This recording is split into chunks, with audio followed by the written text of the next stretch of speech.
In 2021, Afghanistan seemingly vanished from global headlines. But history teaches us a dangerous lesson. Countries don't just disappear, they transform. Fast forward to 2026. Afghanistan is no longer a war zone in the way we remember it. Yet, it remains one of the most strategically sensitive places on Earth. So, what does Afghanistan really look like today in 2026? Is it stable? Is it isolated? Or is it quietly becoming relevant all over again? Welcome to Global Pressure Points, the channel where we analyze the world's most fragile states, power shifts, and the conflicts that don't always make the news. If you're looking for analysis that goes deeper than the headlines, make sure you subscribe. So, who controls Afghanistan in 2026? The country remains under Taliban rule, but this isn't the same group from the 1990s, nor is it a unified force. Power is fractured between the political leadership in Kabul, powerful military commanders, and various regional factions. A central government exists, but its real authority often stops at the provincial level. The key takeaway is this: Afghanistan in 2026 is controlled, but not fully governed. This brings us to the question of stability. On the surface, things are calmer. Large-scale fighting has decreased, major roads are safer than they were, and the cities are quieter. But stability does not equal peace.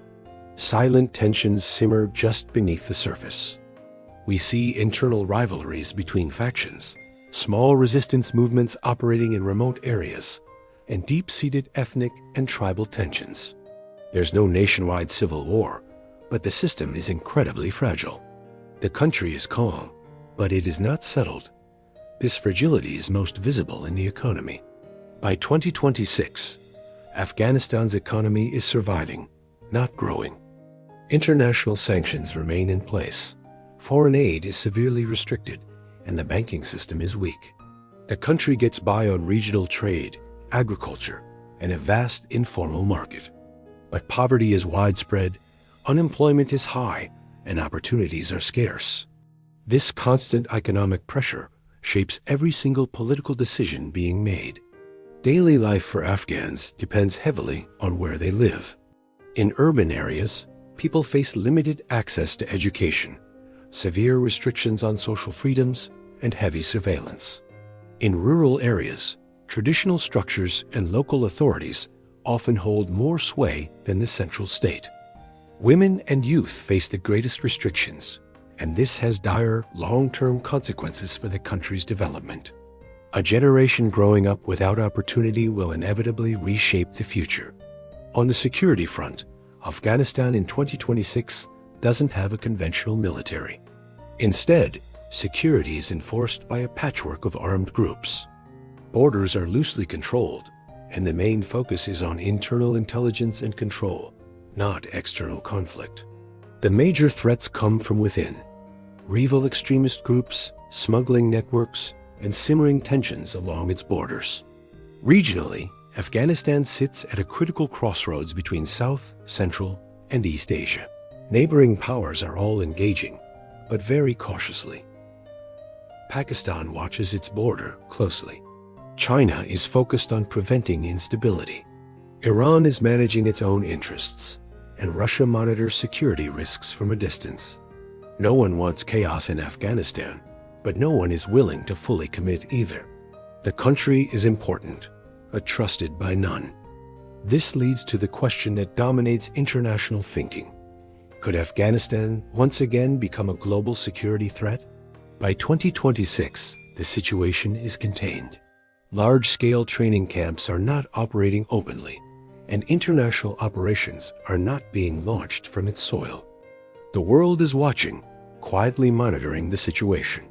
The risk still exists, but the international community is cautious rather than alarmist.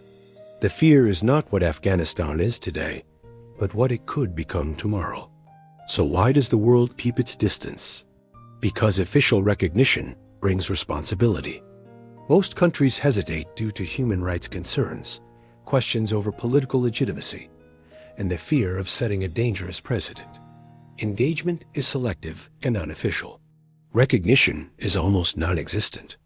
The country is engaged unofficially, but isolated officially. Looking ahead, we can see three possible paths forward. First, a state of managed stability, where there's slow improvement and limited reform, but the country remains isolated. Second, a scenario of internal fragmentation, where power struggles weaken central control and lead to more chaos. Or third, a path of regional integration, where gradual engagement is driven by pure economic necessity. None of these outcomes are guaranteed. Afghanistan in 2026 is no longer at war with the world, but it is not at peace with itself. It survives. It adapts. It waits. The real question is not whether Afghanistan will change, but how long the world can afford to ignore it. This is Global Pressure Points, where overlooked regions reveal global consequences. Subscribe to stay informed. I'll see you in the next analysis.